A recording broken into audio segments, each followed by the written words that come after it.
Judi Dench was born on December 9, 1934, in the quiet town of Haworth, York, to parents Reginald and Eleonora Dench.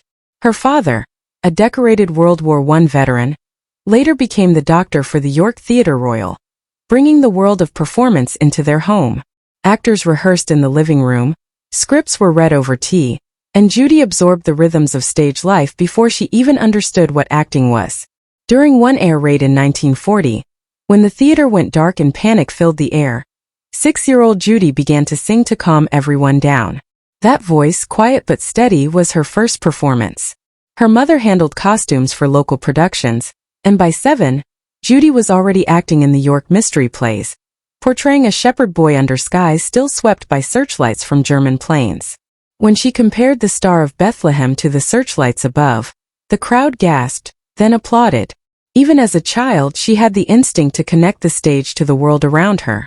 At 9, she entered the Quaker-run Mount School, where her accent made her stand out. Bullied for sounding posh, she turned the school uniform into armor, treating each day as a costume for a scene. In a school production of The Tempest, she played Ariel so fiercely she accidentally broke another student's finger. The incident changed how people saw her. No longer the timid girl, but someone powerful and unpredictable. At 18, Dench enrolled in the York School of Art to study set design, though her passion was for people, not scenery. Her parents disapproved of acting, but when her brother Jeffrey, already in drama school, discovered her hidden sketches, her father's anger pushed her to an act of rebellion. On New Year's Eve, she burned all her drawings in the fireplace and declared she would be an actress or die trying. 2 years later, she entered the Central School of Speech and Drama in London, then located inside the Royal Albert Hall. Students weren't even allowed to speak during their first year, focusing instead on breath, movement, and stillness. Judi struggled with projection at first, nearly failing her assessments, but by her final year, she had won top honors and the Elsie Fogarty Prize. Before she even graduated, she was cast as Ophelia in Hamlet at the Old Vic. Critics were harsh, calling her flat and forgettable, and she was dropped from the company's American tour. But when her replacement quit, Dench returned for the Paris leg and the reviews transformed. French critics praised her restraint and subtlety, calling it one of the finest Hamlets they'd seen. The experience taught her resilience. Her mentor John Neville told her that true acting came from stillness, not showmanship, a lesson she never forgot. The work at the Old Vic was relentless. 12-hour days of rehearsals and performances. She barely earned enough to survive, but she never missed a cue. In 1959, during a performance of Romeo and Juliet in the US, she fainted on stage from exhaustion. The audience thought it was part of the act, but backstage chaos erupted. Humiliated, she considered quitting. Instead, she returned stronger, and her 1960 performance in Measure for Measure at the Edinburgh Festival marked a breakthrough. She became known for her intensity, but privately she battled stage fright so severe she would vomit before shows and perform only after eating 6 digestive biscuits.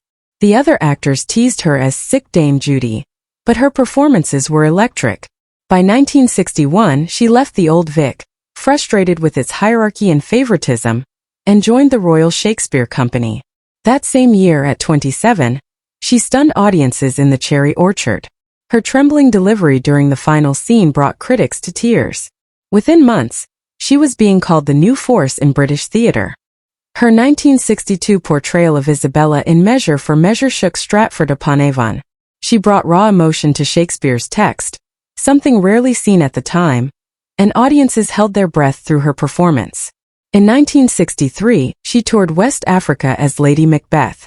During one performance in Ghana, the lights went out, and Dench continued in complete darkness, her voice cutting through the night while torches flickered. When a local woman shouted, "She's washing her hands and there's no basin," Dench kept going, her presence commanding even without light. That tour toughened her spirit.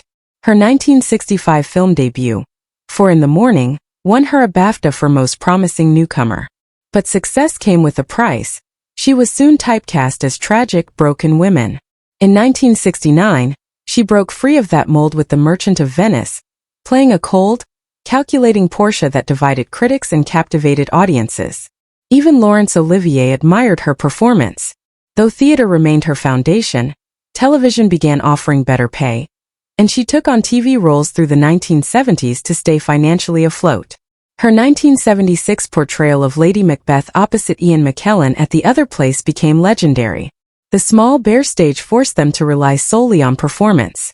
Her intensity startled even McKellen, and one night a priest in the audience raised a crucifix, convinced the play had summoned real evil.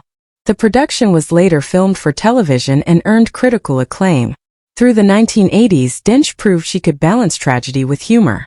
In A Fine Romance, she starred alongside her real-life husband, Michael Williams. Their natural chemistry turned the gentle sitcom into a national treasure and earned her 2 BAFTAs.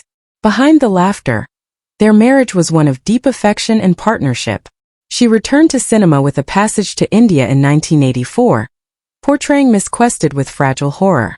Her performance earned her international recognition. In A Room with a View the following year, she was hilarious as the meddling Charlotte Bartlett, showing impeccable comedic timing. In 1987, she redefined Cleopatra, describing her version as a menopausal dwarf, fierce, witty, and utterly her own.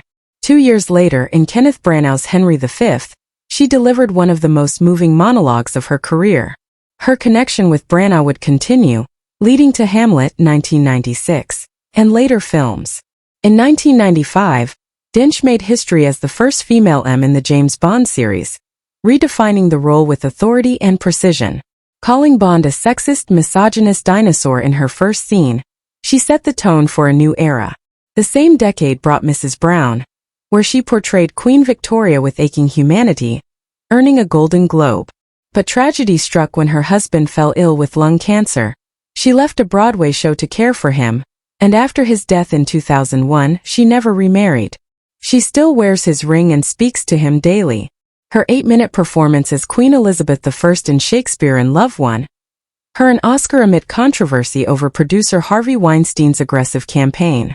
Dench later joked about once painting his name on her backside as a prank, a sign of her sharp humor even in dark situations. Despite age and illness, she continued to surprise audiences. In Iris 2001, her portrayal of writer Iris Murdoch's descent into Alzheimer's was heartbreakingly real, earning her another BAFTA. In Notes on a Scandal 2006, she embodied obsession and loneliness with unnerving precision. As her eyesight deteriorated due to macular degeneration, she adapted, memorizing scripts by sound and relying on colleagues to describe stage positions.